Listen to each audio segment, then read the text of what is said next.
still kept dreaming. And some of them were precognitive. I lived in a rural area. We didn't get too many visitors there.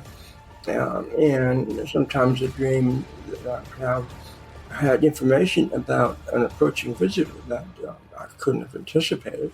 So that gave me an idea that dreams could provide information.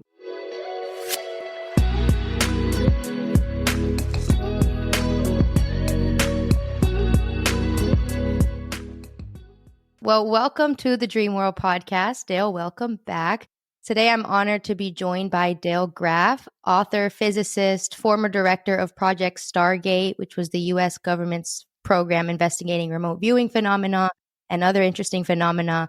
So Dale has spent decades at the frontier of consciousness research, exploring these mysteries of perception, intuition, non-local mind. So thank you so much for being here and taking the time to chat with me. I'm excited to revisit some of these topics. You mentioned to me before that dreams have guided your path. And can you tell me about your journey into this field? How did it begin and how did you end up, with doing government-funded research on consciousness? Yeah, well, okay. Thank you. Thank you for having me on board here. It's a topic I, of course, enjoy talking about. And probably every time I talk about it, I have a different twist to it. So if it doesn't sound like what you heard before, don't be too concerned about it. But it's a broad area. And your basic question is, how did I get into dreams? And then how did I get into the work that I eventually became involved in with the government? Yeah, it's a long story, actually. And I won't dwell on all the details, but I guess I have to go back to the beginning when I was a kid. How far back can you go? And maybe even a little further. But dreams and unusual perceptions were part of my childhood experience. I didn't think of them as too unusual at the time. In fact, I had a lot of dreams. I should say I had frequent dreams. And when I tried to talk to them as a child, I'm talking about, early, like 4 or 5, 6 years old, they weren't really one that were talked about, so I just ignored them. I ignored talking about them, but I still kept dreaming. And some of them were precognitive. I lived in a rural area. We didn't get too many visitors there. And sometimes a dream that I would have had information about an approaching visitor that I couldn't have anticipated.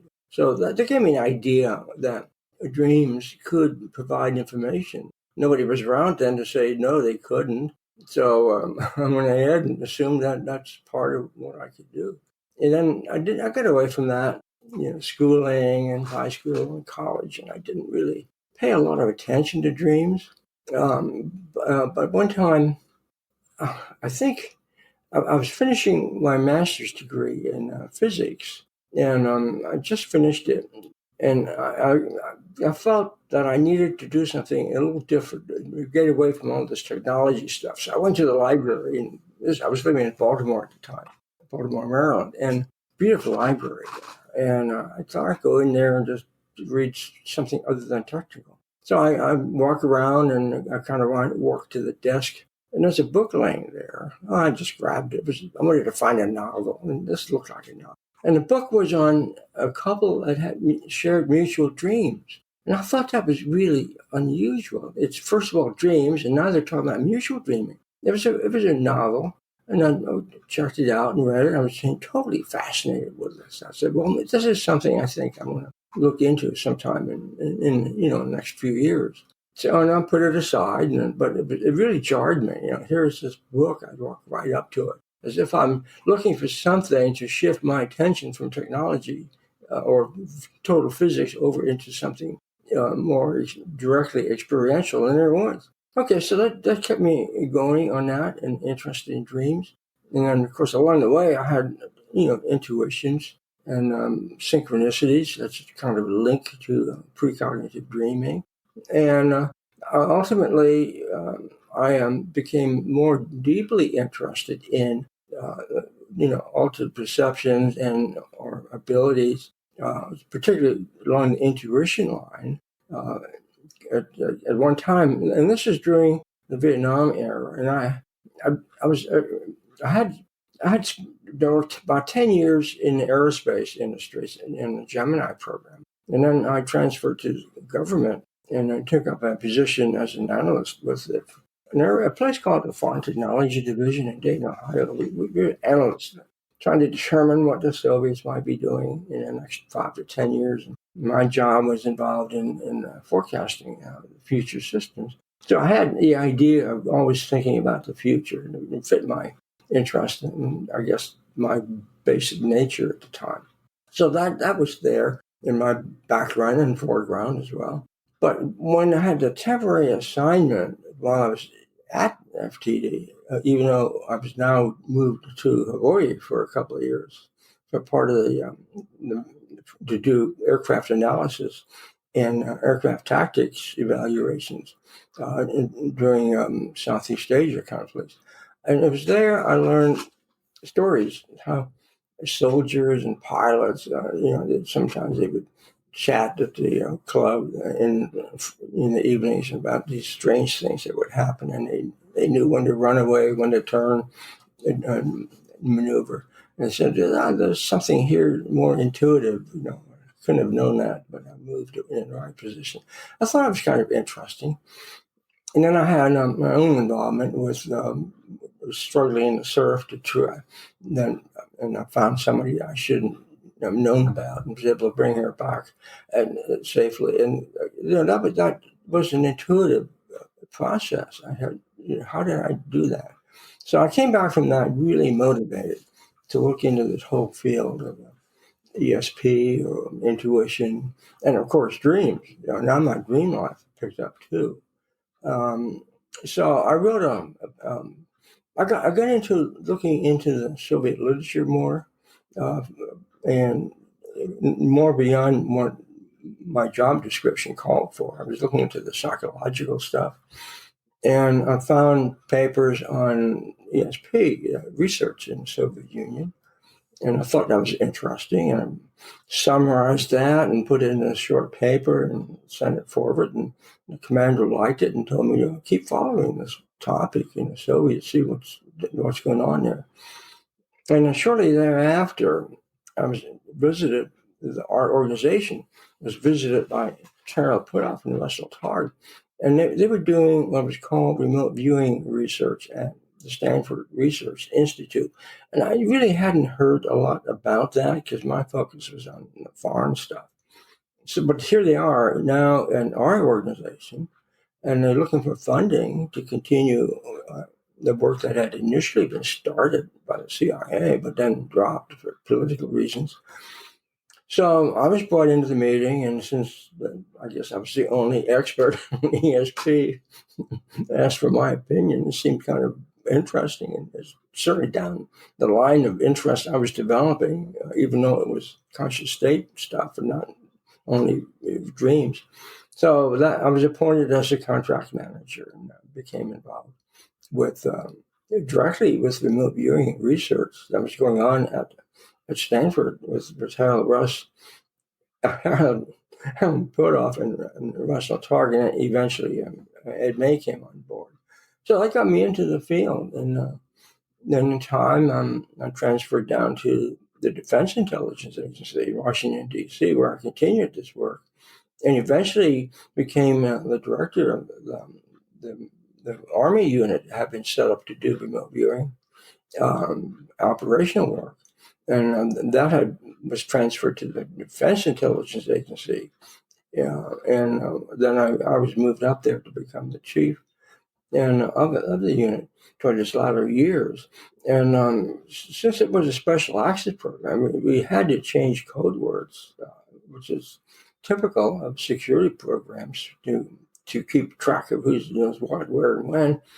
And I chose the name Stargate because I liked the sound of it, and it was not in the book that we were supposed to select from. So I had to write a memo to the Undersecretary of Defense, and to get approval for this unusual and actually good sounding word compared to the ones that were in there.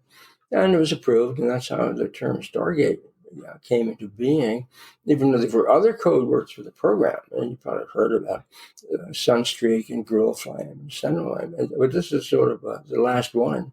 And the one that seems to be linked now with more often with the remote viewing activity there. But that was done at Fort Meade. And then, of course, the program closed in 1995. Then I was able to go back to my dream world more dramatically and continue on from there doing work with dreams, precognitive dreams, and my independent research. So that's a long, maybe a short version of what I could normally tell you. So I'm sure you have bits and pieces you want to dive in on, and I'm here to try to pick them up and go from there. Thanks. Yeah, that's really, really interesting. I mean, I love how, you've always been a vivid dreamer, and it seems like there was a wide range of experiments being done, while you were working in this industry. And I know you're still, doing a lot of things on your own as well. What are some of the most compelling, interesting stories about remote viewing or psi phenomenon that you've witnessed during this time?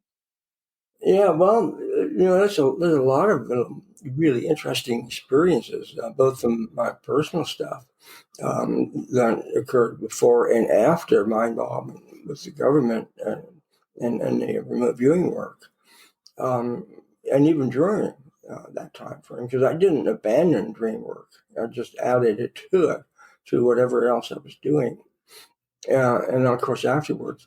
But I would say I started doing a focus on precognitive dreaming. I had enough hints of them all along, but after I retired, I decided to really focus on them.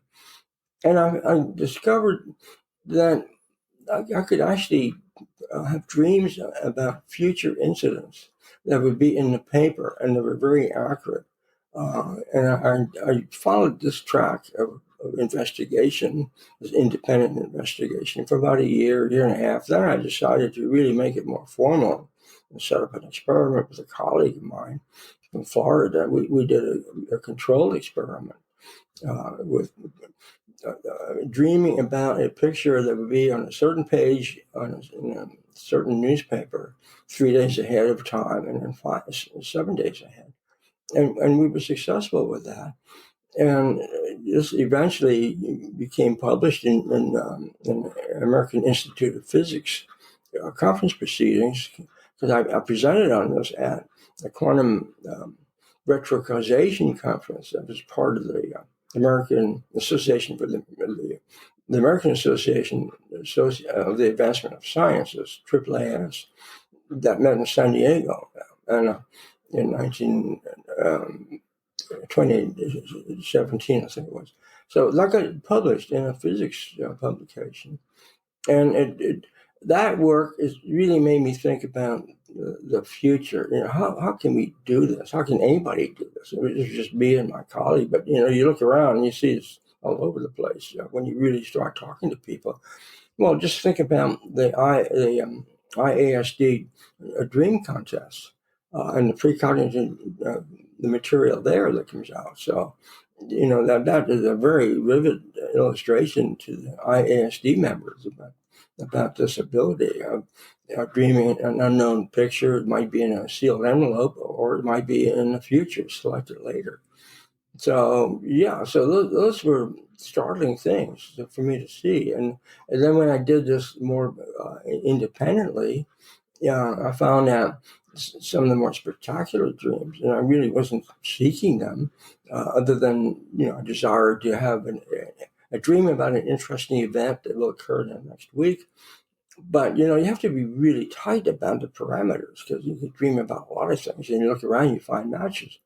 But I wanted to be really specific, and some of these were. An example was the Columbia explosion. The reentry problem with that burned up during reentry, and I think it was 2002. So that dream was dreaming really quite vivid, and that was 5 days ahead of time of when that tragedy actually occurred. So that was one really startling example. There were others like that. But again, that came from into the future, where I would get some indication of validation from the newspaper or the media.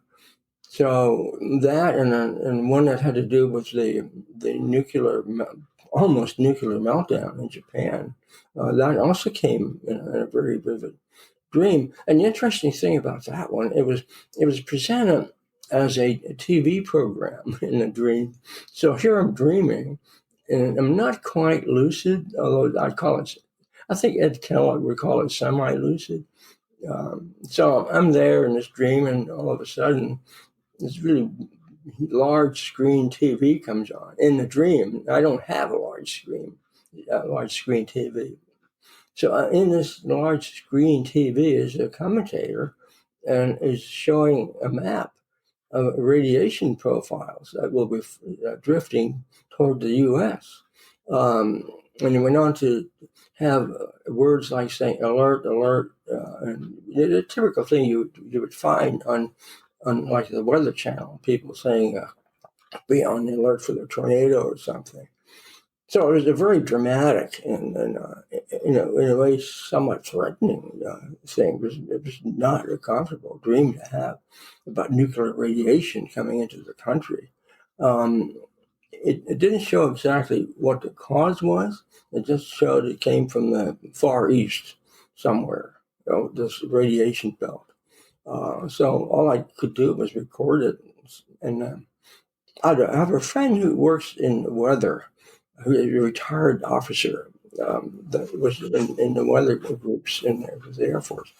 And she had contacted me around the same time and said that, and we exchanged dreams from time to time. And she explained that she had an odd dream too, only it had to do with huge waves and some kind of tsunami. And she thought it would be in the area of Japan. So that was the two inputs, mine and hers. And then actually a month later, that event happened in Japan. She had the more specific, and I had the radiation aspect. And that map, which I saw in the dream, was almost an exact replica of one that appeared in the USA Today, when it was evident that there were measurable radiation fallouts from that disaster that's drifting across the U.S. So that was a very, very dramatic situation. So, there's a lot of dreams that maybe not that dramatic, but that allowed me to see that our dreaming minds can really, really pick up future situations like this. Not just nationally critical things like that, but even at a personal level. And as we all know, being ASD members, that's really, really pretty much what our experiences are with precognitive dreams.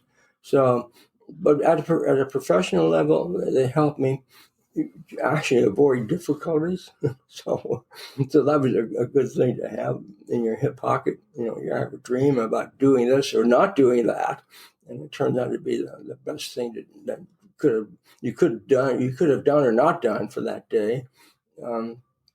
One example was when I became involved as a director of the remote viewing unit at Fort Meade. I wasn't an active remote viewer. I'm not saying I even could have been, but I was there as a chief, but I was concerned about all the people. So I had a very strong feeling about the people there. That they were okay, and there wouldn't be any issue in their life that might affect what we were doing or whatever. But one night, I have this dream. And I'm not intending to have a precognitive or any kind of psychic dream, where one of the individuals in the unit is represented as a dream figure, and it's an office setting. So it's in the morning in the dream. Come to the office and go to my desk, and shortly thereafter, this individual comes in, and suddenly he falls on the floor at the coffee pot and just kind of rolls over, screaming in agony, holding his gut area. Wow, what kind of dream is this? So I go to the office the next day. I look around. I'm early. I wanted to get there early that day. And of course, he's not there yet. And I said, well, I'm going to really look foolish if I say anything about this. But I did ask one of the administrators to give me a list of telephone numbers of the emergency groups around here. And fortunately, we were based not far away from the base hospital, so I got that number. And I'm ready to go. And she asked me, why do you want this? Why do I want these numbers? I said, well, this is the time every year when we update our files on emergency numbers. Did you forget that? So I didn't really tell her why I wanted them. So anyway, so I'm there, and in comes this work colleague, and I'm stuck in a dream. There he is at the coffee pot and plops over on the floor and starts rolling around, holding his gut, screaming in agony. But I'm calm. I have the phone number. I call the closest emergency number, and they're there in moments. And the medics that come in say, well, it looks like your buddy is having a kidney stone problem. So that's what it was. It wasn't serious, but it sure looked serious. It was certainly not comfortable for him. But it illustrates clearly, here is a situation I have no way of knowing about. And he probably doesn't either. He probably didn't have any symptoms until that one blocked stone hit him. And this is about 6 or 7 hours ahead of time when the dream occurred. So that's the kind of thing that happens. And I've had, others like that too. But that was the most credible because I actually had somebody get a telephone number, and even though I didn't tell them why. They knew it was kind of odd for anybody to do it. But I found an excuse why I needed to have that telephone number. That's funny. That's so incredible. I mean, it's insane and interesting how, dreams are just this powerful tool that we have. And I definitely want to get into, how we can all strengthen these abilities and work on our PSI abilities. So we will talk about that. But first, I wanted to ask you one thing just about terminology, because I know there's a lot of confusion on it. Can you help me differentiate between the Project Stargate and the Gateway process? Stargate is totally different. That's the government name, the name that I coined toward the latter part of the remote viewing activity at Fort Meade. Has nothing to do with the Monroe Institute. Now, early on in the program, there were individuals that were members of the Fort Meade unit. They had a different code word at the time, certainly not Stargate, but there were some early members of the group when it first began around 1979, 1980. They did attend the programs at Monroe, mainly to understand getting into a relaxed state, that kind of thing, which had nothing to do with developing a remote viewing ability. In fact, Monroe didn't do that at all. He was strictly into his procedure and having anybody come in there that achieves this level of I've forgotten the gateway terms. I think they go all the way up to number 20, 21, or whatever. How to achieve those levels of perception, altered state, but it's not a part of the program. The remote viewers, the people at Fort Meade, some of them went there on their own nickel. So there's no connection at all. There may have been early on some higher level interest for commanders, but we did not really develop a link with them after that. Now, in many later years, in fact, 2 years ago, the International Remote Viewing Association had a combined conference with the Monroe group at Charlottesville, Virginia. So this is probably the first time we really got together and had a chance to discuss some of the things that may have happened in the early years. But it's they were totally different. And Gateway is strictly the Monroe, and Stargate was only the remote viewing unit that Ford meets with the latter years. Gotcha. I appreciate that clarification because I know I get that question a lot. So, I know that this consciousness research is regaining popularity in the last 10 years, and I know it's just the beginning of what we're capable of discovering. But, people are starting to research it again. And even after Stargate was declassified, do you think that world governments in general are still studying these kinds of things? Is there funding for it? I think after the program was closed, there was so much publicity, and not all very good either. The rationale for closing it was based on a review of a selected scientific panel, and it was known that some of them had a connection with a known critics organization. So it was sort of biased from the very beginning, and they didn't even look at the really good material that occurred early in the program.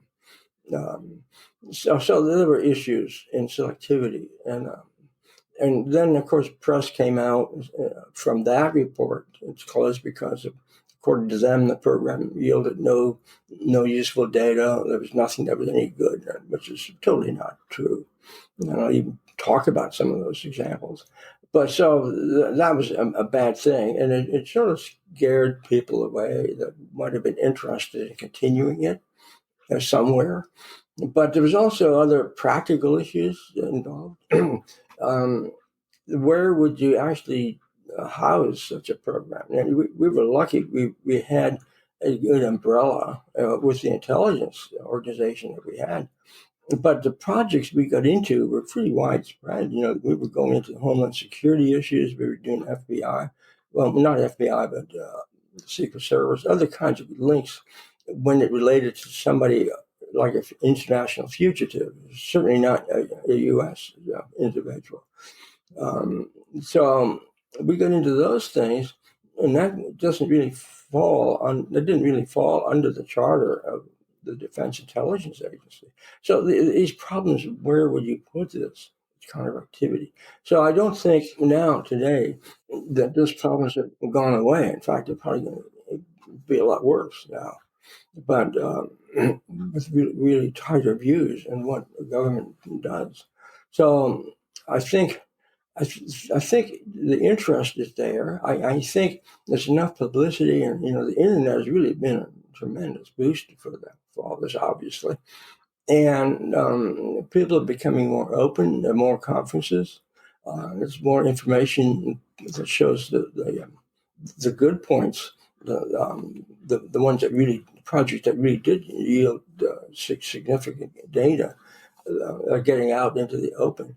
And I think that is going to attract people to pay more attention. And I think individuals in different organizations might even be attending development courses, whether they be on the dream side or the remote viewing side. And there are a number of programs available to do that. That's happening at an individual level. And I think those individuals will probably end up in their organization contributing in some way using these talents. It may be really limited in use or visibility. One of the lessons we learned was just you can't be too visible on this, because the press will just do all kinds of crazy things. Some of it is good, and some of it is not good. And managers don't like this kind of publicity. And government people that provide funding don't like it either, because there's always that block or that element of individuals that would really object to this if they knew it was going on anywhere. And we had to dodge a lot of issues like that, where individuals that have a really strong negative opinions began to interfere with our chain of command and our finance chain. We really had a difficulty in some cases mitigating those negative inputs, but we were able to do it, and we survived just 20 or so years. So. Yeah. Wow, yeah, there's still so much stigma and skepticism around psi phenomena in general and parapsychology and, lucid dreaming not so much anymore because, we have obvious electrophysiological markers for lucid dreaming and it's more accepted by the scientific community, but there's still reputable journals that are hesitant to publish certain things if it veers, too much towards skepticism. So do you think that remote viewing is more difficult for the average person to learn and practice? And how does that differ from being able to research it as opposed to, lucid dreaming research? I think just a minute, something came on here. I'm going to get rid of this. Okay, there's some ad that's in post.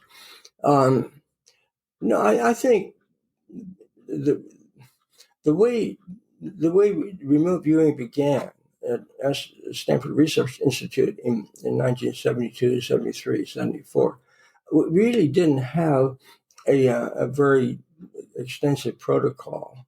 It was a very natural kind of approach. You just sit down, relax, set the objective, and go from there, and allow your subconscious mind to perceive the desired information. The key was to get your conscious thoughts out of the way. It's tough to do, but maybe that's where the Monroe practices came in handy. So that aspect of remote viewing, if you stay with that definition and that perspective, is not that difficult to do. And now later on, when the protocol was developed, it looked like it would be more extensive and more difficult and longer to do, and it probably is. But you still end up ultimately achieving reliable remote viewing results in the experimental setups. So I guess what I'm saying is it's not all that difficult. It depends on how you conceive of it, what method you want to take, and really how much effort you want to put into it, whether it be practice sessions or working with groups and going over and over, and really understanding the process and how your perceptions correlate with ground truth. So, or the objective. It's a lot of work, but so is everything else. And now in dream work, maybe I'm biased here, but I really do think it's easier. I really do think dream work is easier, because it's a matter of the objective. You set the objective, and I don't want to remember a dream.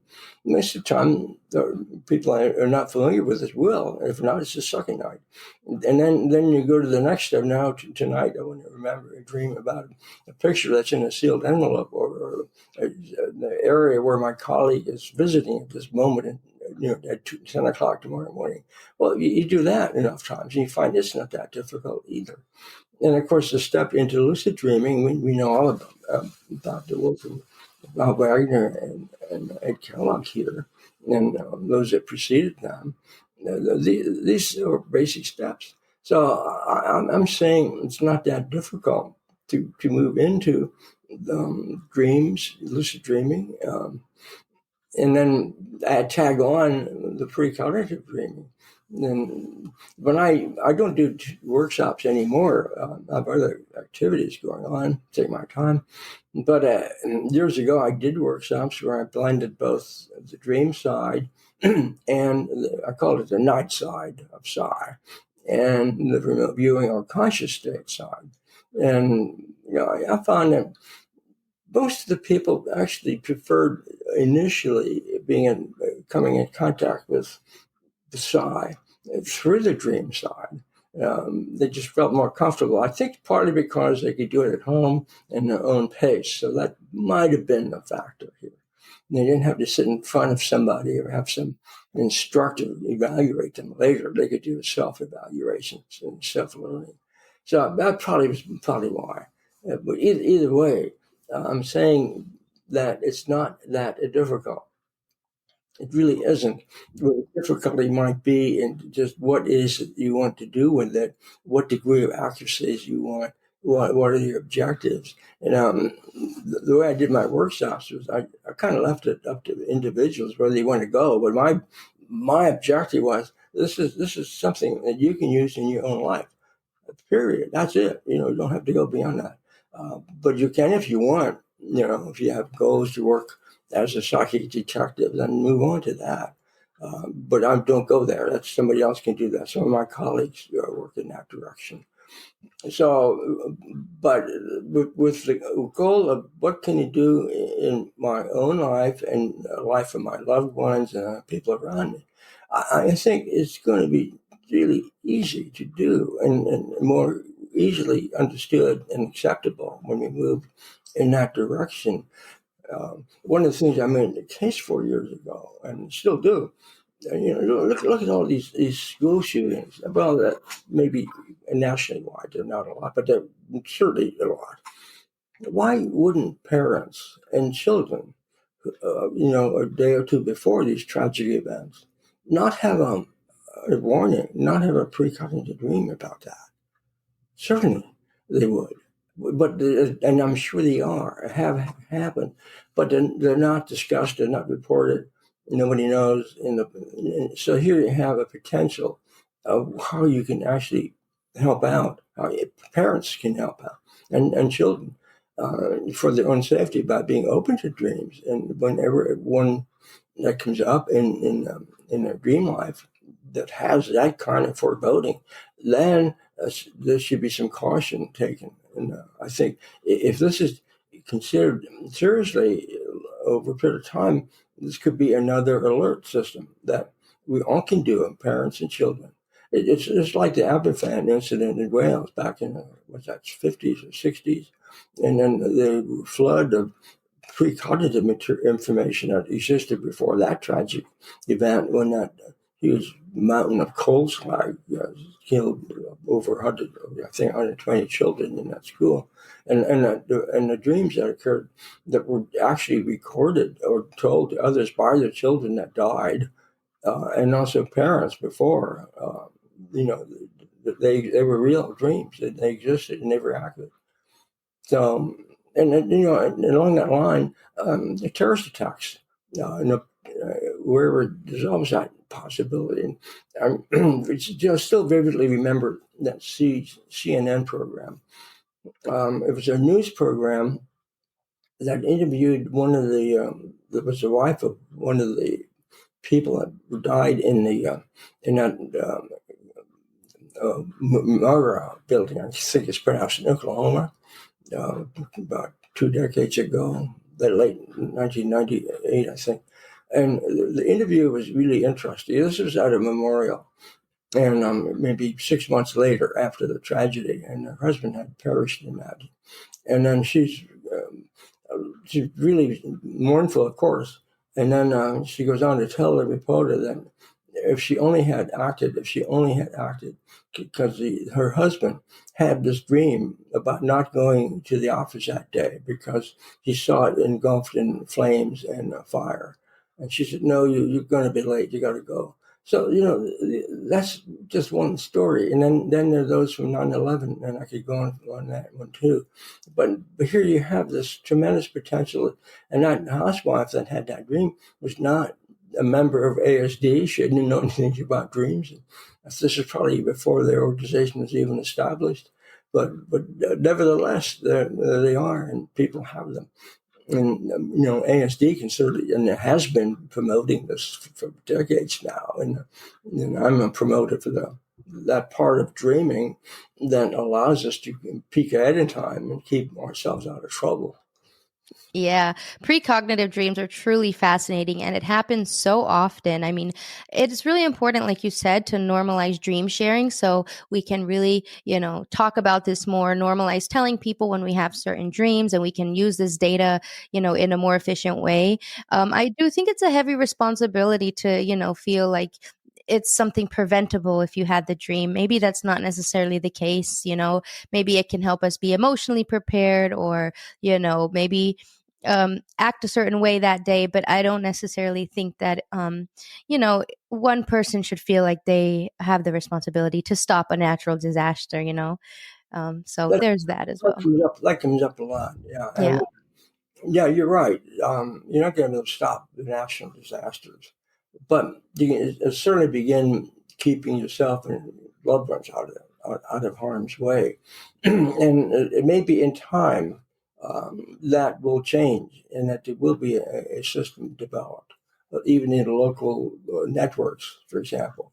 I tried to set up something like that years ago, but it became too time consuming to really carry forward with. But I think it's potential, and I think with the internet, because I started my idea before the really big surge of the internet. So now it's so different in terms of how we can coordinate and collect data and analyze it. And we're in a much better position to do this kind of thing. So maybe another time to take another look at this. Groups Yeah. in cities that do this and for that area. And my basic idea at the time was certain metropolitan areas or any area, you have a group of dreamers get together. And the objective is within the next week or two, is anything that this community needs to know about that would be potentially dangerous and potentially preventable. And that would be the key here, potentially preventable, because then that might filter out the ones that you actually can do nothing about. True. Yeah, and it can even help with the emotional impact. And I think you're right. That's great. And if people in positions of power start to take dreams more seriously, then, more can be done and less weight is on the individual, I think. And even with, remote viewing research and things like that, what kind of ethical considerations are there, especially when researching dreams as well? Any privacy concern or potential things to look out for that we need to keep in mind as we explore these other dimensions? Oh, certainly, and yeah, I think it's a big thing. And in a remote viewing community, and with the International Remote Viewing Association, we established a long time ago a strict code of ethics. In fact, I hate to admit it, I borrowed that from the ASD files and just simply expanded them for the remote viewing community. So, yeah, we certainly have that on the books as far as an organization is concerned. Now, individually, we have no control over the individuals, but it should be part of all the training that goes on. Be alert to ethics, and it's not just how you treat the data. It's or others. It's how to interpret it too, because you're not always going to have clear interpretations. So the ethics part is be cautious and just don't jump to the gun, so to speak, with a particular interpretation of which you suspect is a precognitive dream. As you know, in dream work, it could be symbolic, it could be something else. And in remote viewing, it tends not to be that symbolic because we strive for the more literally accurate part of perceptions, but there's still elements of interpretation that come in. Another big one is timing. Okay, if a remote viewer perceives some incident, let's call it a terrorist attack in Boston. I just grabbed one out of the air here. So the question is, okay, but your imagery or your perception seem to suggest, but now where and when, can you narrow it down? So this is the challenge. How do you go from a generic concept or a perception of threat to making it actually useful and actionable, or at least to the point where you can be cautious about it and be more alert. So that's a real challenge here, and we're still wrestling with that in the remote viewing community, definitely. So, and I think in the future that even certainly if you seek to apply it more directly, uh, that and the ethics that goes with it. What do you tell people, and how do you tell them? And like in dream work, sometimes the perception is there that if say you're doing a therapeutic session, and you get a perception in a dream, you may or may not want to directly relate it to the person you're working with. It may be too much to bear at the time. It might be another way to deal with it. So, or disguise the impact somehow, but just to get the idea across. So, no, there's a lot of issues here on strategies and ethics and behavior. So some people, I think some people can use a little bit of ego control. My personal feeling on this, but that's another matter. But that happens in anything that you develop an ability in. You tend sometimes to go overboard a little bit, and the key word is balance. And I think with a good grounding or a good solid basis in reality, you can always have to come back to that. And for grounding, or I think that's a new age word, but I like it. And just being in nature and relaxing in nature and working around is a great way to calm down and get back to this reality.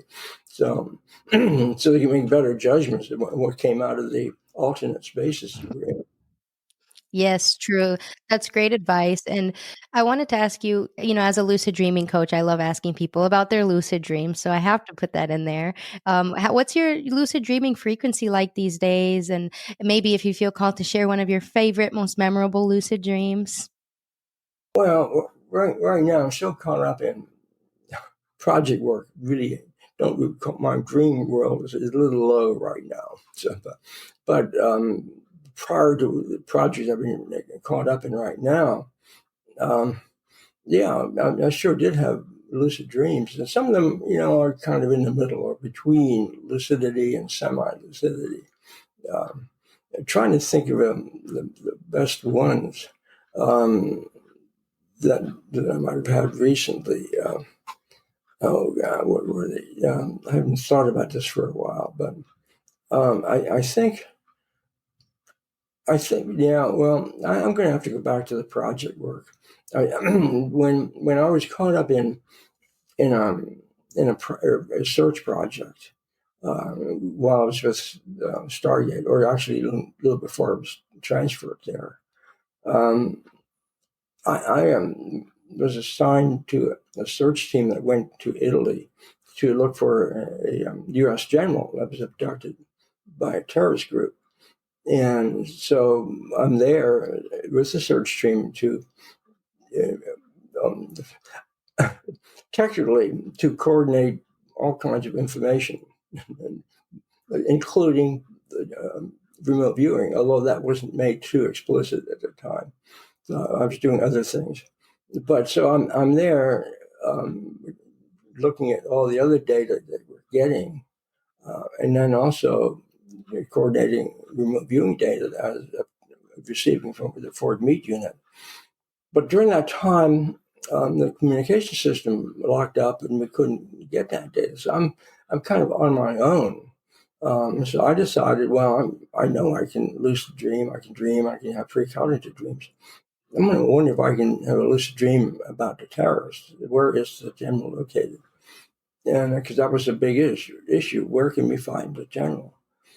And then lucid dreams began. That actually, they were so real. It's like I was walking around looking at the general in the place where he was held captive and actually observing the captors.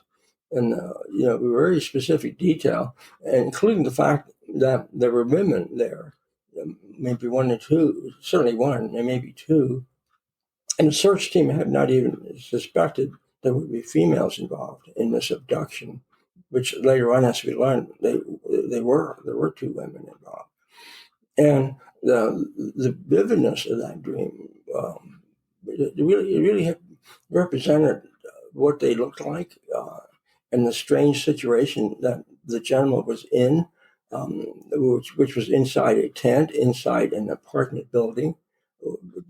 What's the probability of having a lucid dream that has a tent inside an apartment building? So those were really stunning.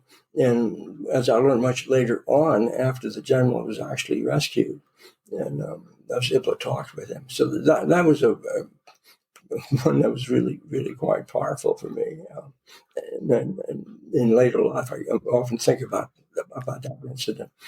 But I've had other lucid dreams that are really quite vivid too, where I think I'm really there on the scene, looking at this and doing that.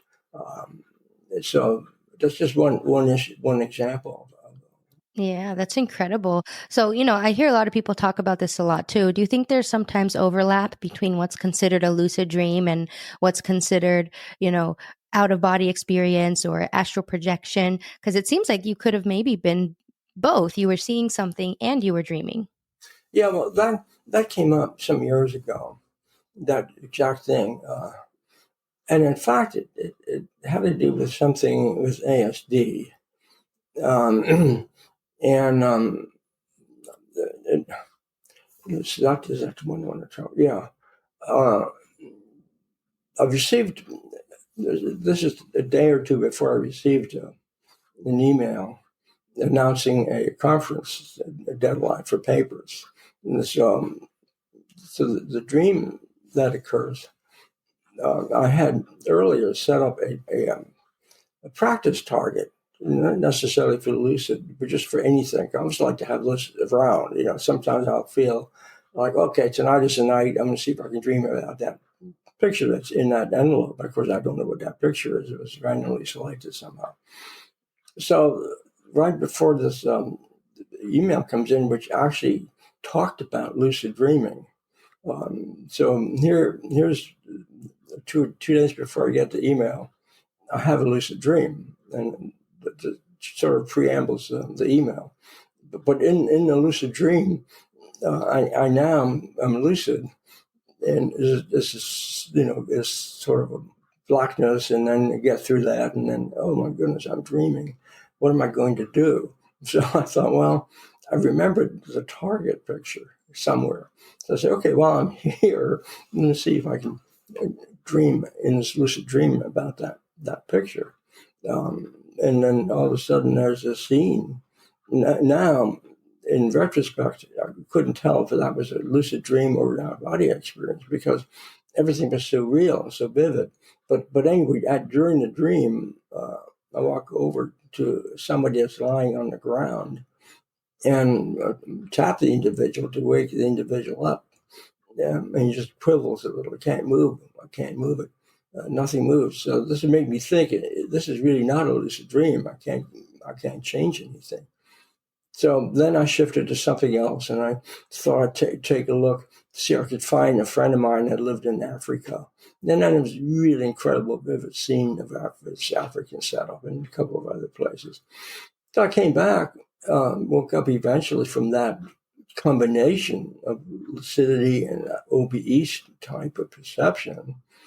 And later that day, I checked the target picture, and it really showed somebody lying on the ground with a kind of a stick or a rod. So that odd dream, that odd figure, was actually accurate. And the odd thing about the whole dream, I couldn't change the nature of that image in the dream. So it makes me wonder if that's a general perception that inside dreams, that the imagery is going to remain more fixed than it is in a typical lucid dream. Or was it because it was an OBE type dream where the features, the landscape seems to be more fixed than it is in lucid dreams? So sure, some arguments go as the other end of the lucid dreaming spectrum. Maybe that's true, but I tend to think it's something that's slightly different. There's something more firm about the environment and the experience for the OBE experience than it is for the typical lucid dream. So it's sort of my viewpoint on that. Yeah, interesting. I mean, there's so many nuances, and consciousness experiences are such a spectrum. So, hopefully people don't let terminology hold them back, but it is cool to figure out what the differences are and compare experiences. If people want to learn more about just experiments and the research out there, any good journals or organizations that you really recommend people diving deep into to learn more about this kind of stuff? Well, of course, I'm a strong advocate of whatever IASD does. It was a great organization. You really learn about dreams, that's for sure. And so that's my number one choice. Of course, the Remote Viewing Association, urva.org, is a great place for learning about remote viewing. And there are other organizations too. I mean, most of us, all of us know about IONS, the Institute of Noetic Science, another tremendous place. And Society for Scientific Exploration, SSE, is excellent. There's an online conference coming up there as well. And the Parapsychology Association, well, in connection with the Ryan Research Institute at Durham, North Carolina, the organization back in the 20s and 30s that was established or founded by J.B. Ryan and ESP World of cars. Their hard approach to identifying ESP effects. So the Ryan Research Center, of course, is a great source. They have teaching programs. IRVA, the International Remote Viewing Association, has an IRVA Ed program that's available online. And I see IONS constantly having programs slip through the internet here that I can see. And I'm sure ASD and the conferences there are abundant and available. So much. I'm certain our local groups in your area as well. If you sort of search around in the internet, you probably run into them and join up with some of them. There are all the study groups around. And I'm sure they focus on different aspects of the phenomenon. And some is be totally dream work, and may be totally related to personal things, or maybe not so much the psi part. And then, of course, there are remote viewing groups, self-help groups, all kinds of groups like this around that are now available. So you may just move around from one to the other to see what resonates with you. Yes, true. There's so many communities out there and so much research out there, and what about your book and, the things you're working on? I know that you're still very active with workshops and talks and things. So where can people find you if they want to, read about your stuff? Yeah, well, I still have a website, and my email is martinviewer@dalegraff.com. I can be contacted there. So sure, I can answer questions frequently with people. Send an email, and I'm more than happy to do that. Yeah, so that's there, and I do give lectures, the presentations frequently. Um, and I'll be a speaker at the upcoming International Remote Viewing Association conference in Alamogordo, New Mexico, in October, and I'll also be a speaker at a kind of an interesting venue in Charlottesville, Virginia, in August. It's called Psi Games. Psi Games. And it's focused on more the fun aspect of the phenomenon. We don't want to forget that. You don't always be totally serious about this stuff. And you can have fun with it too, play games with it, or have games and use that as a part of the experimental protocol, and then see how well you do compared to somebody else. It's sort of like what we do in ASD conferences when we have the dream telepathy or the precognitive dream contest during the conference. And then we get up and look at the results toward the end of the ball, the dream ball. This is always interesting things and fun to do. So so there are those things going on, and gosh, there's so much. And I would like to keep up with more of them, but I'm being flooded out right now with things to do and places to go. So, but it's all very good, and I think it's helping to open up the overall picture of not just one aspect of our nature, but of course our dreaming mind. Dreaming mind is, to me, a huge area, but also the awake state, remote viewing state too. So bringing the two together would really advocate doing, and I have been doing that in my own life. So it's fun to go from night to day, not just knowing that in either mode, you may have a perception that's quite relevant. And in a awake state, it may be a strong intuition, or my favorite term, synchronicity. And I think the whole field of precognition, the ability to perceive information in the future, is whether it be in a dream or in an awake intention through a remote viewing task or objective. Now, I think that is really an important aspect of developing. Yeah. Yeah, that's wonderful. I really appreciate all the work you're doing and the foundation you've laid and all the research and just your passion for consciousness studies and dreams in general. It's much appreciated, and I know that the next few generations are going to honor that work and continue the path. So thank you so much for chatting with me and allowing me to spread the message. All right. Well, thank you very much. Glad to help out.